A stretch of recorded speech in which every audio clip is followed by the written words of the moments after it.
We've got a breaking situation in Nigeria. You may have heard of the Bring Back Our Girls campaign almost 2 years ago. Close to 300 schoolgirls were kidnapped from their school by Boko Haram Islamic militants. This sparked leaders around the world trying to rescue them. Now a major breakthrough. 21 of the schoolgirls have been rescued. They've been meeting with government officials in Nigeria's capital, some of them carrying babies when they were finally freed. Officials say the investigation is going to be slow. They're urging patience with the girls because they're going through a lot of trauma. But this is a huge relief to the families. This is happening now in Nigeria.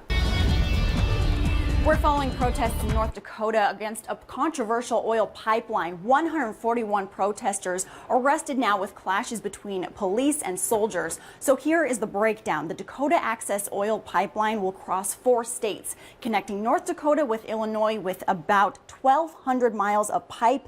It is a $3.8 billion project, can transport up to 570,000 barrels of oil a day. We've just got a report from the World Meteorological Organization. They've just released that concentrations of carbon dioxide in the atmosphere have reached a record high now. They say this rise is fueled by El Nino, which has caused droughts in some forest regions, also made it difficult for forests and oceans to absorb carbon dioxide. Hundreds of customers in South Korea, they're filing a lawsuit against Samsung for how it's handling the fire-prone phones. Now, attorneys say over 500 plaintiffs want Samsung to compensate them for the cost to exchange their phones, the time they have spent transferring data, and for psychological harm.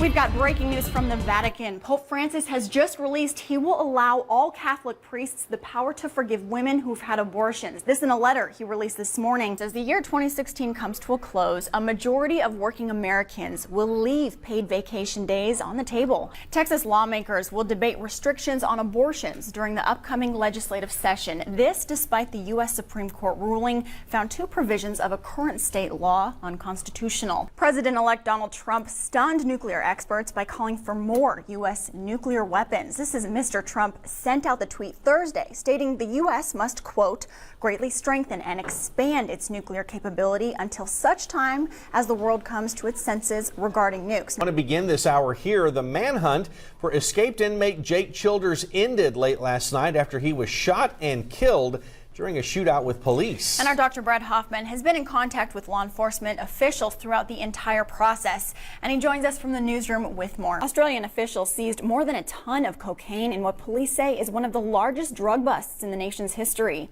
In a statement, police say 15 men were arrested following a 2.5-year federal and state investigation. Thousands of people are watching and waiting for 2 bald eaglets to hatch. That's right. Camera is live streaming this eagle's nest in North Fort Myers, Florida.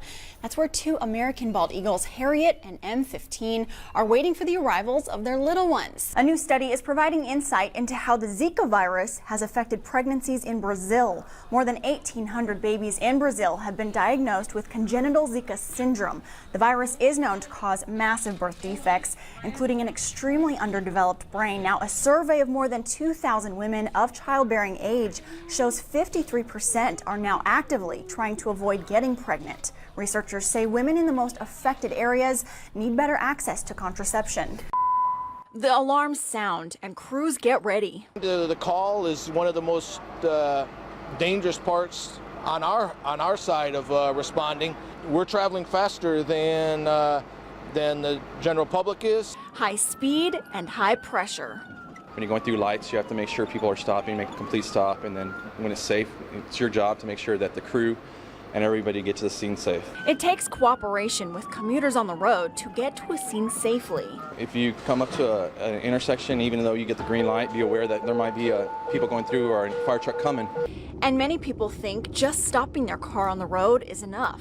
Stopping right where you're at is not going to work. You need to move all the way to your right and give us plenty of room on both sides.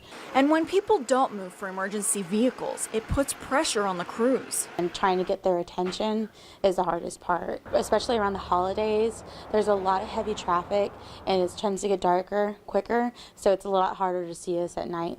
And the danger doesn't stop at the drive to the scene. When they arrive to an accident, this truck acts as a buffer, so if anyone's not paying attention when they're driving, this can save emergency crews' lives.